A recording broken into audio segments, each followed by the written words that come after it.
let's go back to Boston now. UFC 292, first title fight for Sugar Sean O'Malley. We had him on the show last Wednesday. We had Aljamain Sterling from the airport this Monday.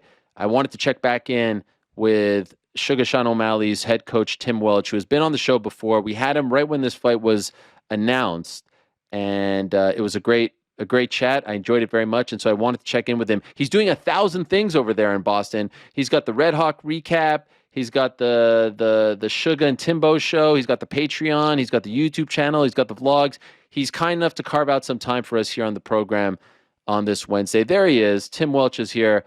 Hello, Tim. How are you? And I have to apologize because I just watched your last vlog, and you were sitting there with a knife, like a switchblade, and you said that you hated when people were late to interviews.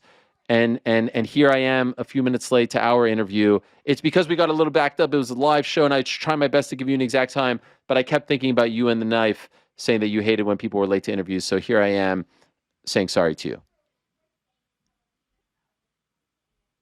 Austin, fight weeks are a little boring, so we ain't got much to do. I don't mind it at all. Good to be back. Okay. I appreciate that. Thank you, Tim. Thank you for coming on. What are the vibes like? I know you guys got out there on Monday. Massive week for you and Sean, for the whole team. Here we are kind of midway through, 3 days out. Can you describe the vibes, the setting, the scene, everything that's going on? I mean, yeah, the vibes are phenomenal. We got a good team that we really trust and who really cares about Sugar. And the week's going pretty smooth so far. He's still got about probably 12, 13 pounds to cut. And that's the fight before the fight. So we're just focusing on keeping him, keeping the vibes good around him. And he's always a gamer, so he's always confident. It's weird because it's such a big, huge fight, and the nerves are no different than any of the other fights. So we're doing their job. And two follow-ups there, 12, 13 pounds. Is that common for him at this point in the week? Yeah, I think he's about exactly what he was on the Wednesday before fighting Peter. So he records all that stuff in his journal and stuff. So exactly what we were before we fought Peter.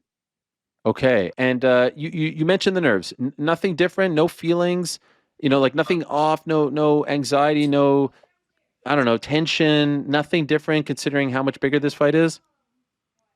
Yeah, it's so weird with him. I've been around fighters for a lot of years, and they really beat themselves up fight week, but just really no nerves from him. And there was no nerves for Peter also. And like, Peter's a scary dude who's going to butcher you and cut your face and batter your legs and really beat your ass. And still, he had no nerves.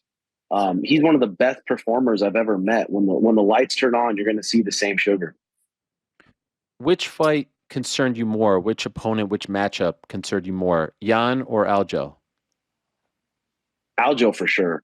Aljo for sure. I mean, I'm pretty nervous about this fight just because I know the type of athlete Aljo is. I know it's 5 rounds. He's just an expert wrestler. He's an expert grappler. His confidence is really high, coming off beating up Henry, beating up TJ, smoking Corey Sandhagen with ease. So his confidence is really high. He's got a great team. He's got great cardio. This fight I'm more nervous about than most, just because the stylistic matchup. But I know there's ways for us to win, and I'm just trying to focus on those. So you mentioned, and I appreciate the candor that you're pretty nervous for this fight. It doesn't seem like Sean is nervous, as you said, like behind the scenes, but even when he's talking to the likes of me, but he's always kind of that way, like, supremely confident, a little bit dismissive, etc. Would you say that you're more nervous about this matchup than he is? Yeah, for sure. I am, just because, just like I said, the stylistic matchup, he's so funky, he's so strong, he's so dangerous when he clasps his hands around your body, around your legs. If it was in a basketball court, I'd be a lot less nervous, but it's in a cage, and that's where Aljo's dangerous up against the cage, obviously, and you make one mistake and he's on your back and it could be the end of the fight. So really focus on keeping him just disciplined for 25 minutes, stay on the balls of his feet, and just trust his athleticism. And he's feeling very sharp right now, very sharp, very accurate. So feeling the vibes from him, and just after our workouts, I'm more confident each time, and I truly think there's a good chance he's going to knock Aljo out. Really? You really? I saw you tweet that as well. Obviously, you're always confident in your guy, but why the knockout, and why are you so confident about this particular fight and that particular finish? I mean, being funky like Aljo is a little bit what makes him dangerous, but also against someone who's as accurate as Sean. And if you make a mistake, if you're backing out, tilting your head the wrong way, and you're really not good with your defense, and he does do that sometimes. Sometimes he'll throw a strike and run away really awkward and leave his chin floating up a lot. And I saw the people he's been sparring with, and they're really nothing like Sugar at all. And we've sparred people like Aljo that are as good of grapplers as Aljo. I don't think Aljo's ever sparred anyone as good on the feet as Sugar. Mm. So you bring in people to try and replicate his style? Yeah, the best we can. And like I said, this has been a long fight camp. But yeah, definitely we have grapplers that are as good as Aljo. What do you make of their bet about the takedowns and all that? I mean, there's no way you want him to try to shoot for a takedown, right? That would make no sense. Yeah, but just like you saw with Peter, he's got some sneaky takedowns that'll put people flat on their face, and they're not even really like explosive double legs or single legs. They're duck unders that he can duck under people both ways. So I wouldn't be surprised if he dumps Aljo. I love. Do you feel like people underrate Sean's grappling? I think so because with a striker like Peter, Sean's very dangerous on the fence too. He can, like I said, he can knock you out with both limbs. He throws subtle feints that from the TV you can't see him from the TV, but when you're standing right in front of him, there's subtle feints that really mess people up. With Peter, we weren't worried about putting our back on the fence because we knew how dangerous he was there. A huge focus on this fight camp is keeping him off the fence, so it's going to be a little bit different. I think it's going to be harder to grab Sean than Aljo thinks. I said at the beginning of this show, I've said it before, that I think that Aljamain Sterling is the most underrated champion in the UFC right now. Underappreciated, underrated, all that stuff. Do you agree with that? I do agree with that. I do agree with that. Put that same skill set into the 155ers, into the welterweights, into any of those guys who's just so strong and physically strong. Our jiu-jitsu coach is an ADCC world champion, a black belt world champion, IBJJF, and he even talked about how freakishly strong he was and just good at grappling he was. And Aljo comes out and he throws spazzy kicks, and he's such a spaz, and that those kind of people are really hard to fight. And I know he's going to come out and he's going to sprint at Sean just like he did Corey Sandhagen. And hopefully we have the answer to it. What is it? That fight was, to me, of all Aljo's wins and the big ones as of late, none more impressive than what he did to Corey Sandhagen. And you just see like that fight continues to age well, considering what Corey does to everyone else. For you as his coach, and based on what you are preparing for, what is most important about like the first 90 seconds or 2 minutes of this fight that Sean can't afford to do, that you are preparing for, that you know is coming, and that you can't have Sean do? What is the mistake that perhaps Corey made in that fight that can't be replicated in the first few minutes of your fight? Yeah, I mean, Corey was backing up. I mean, he sprinted right at him. Corey was backing up and he threw a kick, and he pretty much tripped from that kick, and Aldo got to his back, and Corey made the mistake at kind of trying to stand up right away. And yeah, backing up, throwing kicks, backing up, there's always a chance you could fall over. So I think that's a big mistake Corey made that they would fix next time. Okay. You're putting out a lot of content this week. Tons of stuff, like almost every day. I saw you even packing. You're packing like high level microphones and stuff. Like your equipment's way better than mine. And I kind of do this for a living. I know you do it as well, but you have a day job. Are you able to stick to this schedule? I mean, you do have a big fight to prepare for your guy. Have you been able to put out the content that you're hoping to put out thus far this week? Yeah, we just recorded a Red Hawk recap with our strength and conditioning coach and our nutritionist, Dan Garner, who are super, super smart people. So I was able to record that. In fight week, you always just try to find things to kill the time. We work out probably once a day, and just most of the time we're hanging out. So it's a good time to pump out the content for sure. Why do you love doing this so much? A lot of coaches aren't doing this. Why do you love doing it?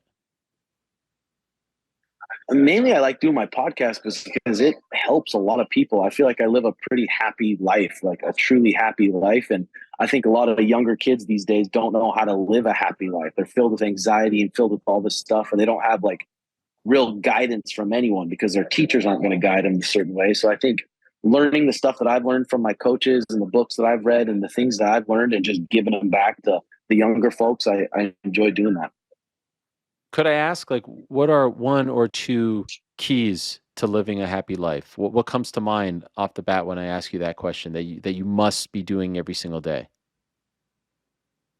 I mean, I think for sure if you have relationships, you need to have a healthy relationship and you need to be hydrated and you need to be eating real foods, actual foods that aren't processed, aren't filled with a bunch of crap.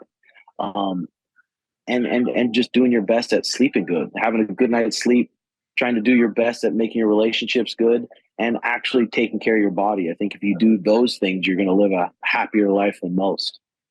Was there a point where you weren't living a happy life?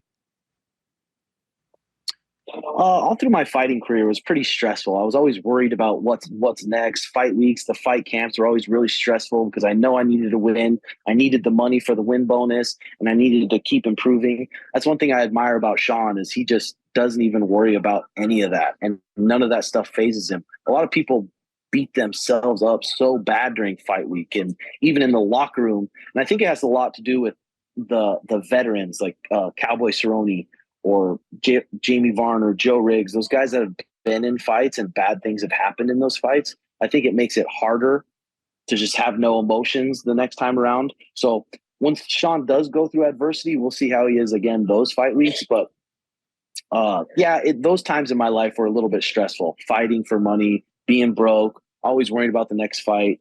So then just starting to read and learning about what actual true like peace and happiness is helped a lot. As far as his UFC run is concerned, it's been fairly smooth. Obviously, the Cheeto fight, but some have chalked that up to the injury. The Pedro fight was disappointing, but those weren't like him getting knocked out or anything like that. And so, do you wonder how he will react when he is truly faced with adversity? Because he hasn't really been faced with that just yet. Yeah, there's no way to really tell until it happens, but he's got the tools. He's got the mental tools and he's a very smart kid. He reads a lot of books and he studies other athletes and different stuff. So I truly think he's just a one of a kind athlete. So when that stuff does happen, I think he's going to be good at just staying in the moment and not worrying about what happened in the past and stuff. He has claimed that he's the best sleeper in the UFC. What about versus you? Who's the better sleeper? Probably this fight camp, I'm the king of sleep. This fight camp, but Okay. he's had a bunch of stuff. He's moving to his new farm. He had some stuff going on, but still his sleep is up there above most. And for you, what's the perfect amount? How many hours? I like to get a solid 8.5, 9. Okay, wow. And how often do you do that every week? Like every day? Are you getting the 8 to 9, or are there some days that are shorter? Uh, every day, every day I get eight Wow. to 9 hours of sleep. Yep, get a good morning routine, and then head to the dojo and train the soldiers. I wanted to ask you about the morning routine because you are a big proponent of it. When you're at the hotel, when you're fight week, is it hard to keep up the morning routine? Yeah, it's a little different. Me, Taquino, and one of our training partners, Ezra, they had some black belt training, and it was at 6 a.m. AZ time. So I had to wake up really early, get a cold brew in me, head to training. So the routine gets definitely thrown off quite a bit when it's fight week. Do you feel thrown off? Like, do you feel like your whole rhythm is thrown off because you're not sticking to the routine? No, we're used to it. Used to it. I mean, we've been doing. I mean, I've had probably the last 18 fights with Sean fight week, and Uh-huh. we have a good team around us. Each fight we're usually adding one more person to the team, and I think we got it all dialed in now. But yeah, we've been doing this for a lot of years, so we're used to it. And for you personally, like this is obviously a big deal for you and Sean and the team.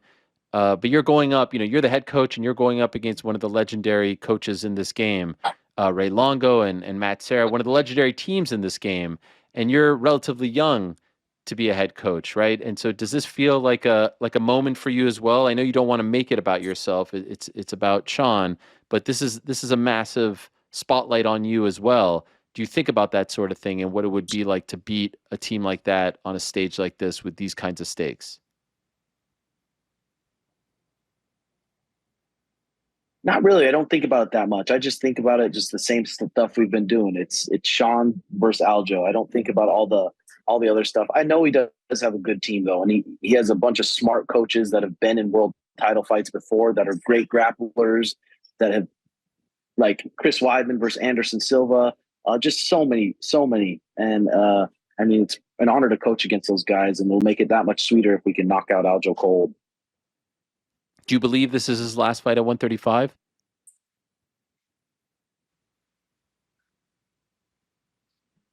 If Sean knocks him out and he flatlines him and puts him on his face, he's going to want that rematch. And especially if he sees this is probably going to be his biggest payday he's ever been, he's going to be trying to push for the rematch probably. Okay. Sean has said he knocks out Aljo, and then if Cheeto wins, he'd like to have that fight again in December. What would you prefer? Like if the scenario is Sean knocks out Aljo, Cheeto also wins, would you like Sean Aljo too, or would you like to avenge the Cheeto loss? Uh, Definitely. I mean, the Cheeto fight, that's got to happen, and it's got to happen pretty soon. So we're really hoping Cheeto gets the job done. I mean, even if he doesn't get the job done, who knows? That fight's going to happen probably in the next year. So I look forward to that fight. Do you think Cheeto beats Pedro Munhoz on Saturday? That's an interesting fight. I always count out Pedro because how short he is, and he's not like phenomenal anywhere, but he's really, really good, tough, and durable. He's got good calf kicks. It just depends what Cheeto shows up. If the Cheeto shows up that's versus Corey Sandhagen and Pedro Munhoz takes him down, it didn't look like Cheeto knew any jiu-jitsu at all against Corey Sandhagen. I don't know what happened, but I guess it depends what Cheeto shows up. Kind of like the Rob Font fight as well, right? I mean, Corey has the ability to make guys look like that.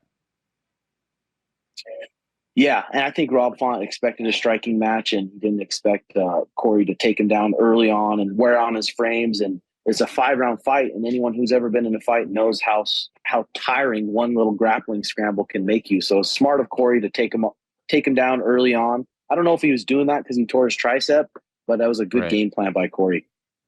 All right, so the official prediction is a knockout. That's what you're feeling. Are we feeling a particular round? What are you thinking? Yeah, I think what's so scary about the Aljo fight too is I think everyone's plan is to cut Sean off, get him against cage. That's everyone's plan. But then once they get in front of him, it's harder than they think. But I think Aljo is confident enough and scary enough to where he's going to take some risks. He's going to take some risks. He's going to force a takedown. So that could either go in our favor or not. So if I had to guess right now, man, it's so tough, but I think Sean could knock him out in the first round. Wow, really? You're not trolling right now. You're being serious. I definitely think it's possible. Golly. Last time we saw Aljo get knocked out was against Marlon Rice. He has not lost since. That was a vicious knockout. Nope. It's kind of shocking that he was able to rebound and turn into this fighter, right? I mean, like there was a period there where we didn't know if he was going to get up. You remember that? Yeah, I was there cornering Scott Holtzman for that fight, and that was scary. I thought he was dead. Yeah. And so you're envisioning something similar. You're envisioning out cold possibly as soon as the first round. Yes. I mean, Aljo hasn't fought anyone like Suge, and Suge hasn't fought anyone like Aljo. So no one really knows. But